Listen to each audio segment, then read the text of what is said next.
நீ என்ன தென்மதுரை அரசாணியா நெசமாக வந்து இருக்கும் அல்லிராணியா நான் என்ற எண்ணம் கொண்டு நடக்காதம்மா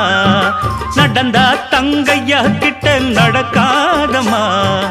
இல்லாதத பொல்லாதது எல்லாருக்கும் சொல்லாது எம்மா எம்மா சும்மா சும்மா அங்கே இங்கே துள்ளாது பெண்ணாக வந்தாலே பெரும்பாகியம் முன்னோர்கள் சொன்னாரடி ஒரு வாக்கியம் வாயாடியே போல பெண்ணாலே பெண்ணின் புகழ் மங்கும் தன்னாலே பாட்டு படிக்கும் குயிலே பாட்ட நீ பாட்டு ஒயிலே பூட்டி பூட்டிச்சு வப்பேன் வீட்டு கிளிய ஒன்ன காட்டில் தோரத்தி 2 போட்டு கிறங்க வப்பேன் தந்தா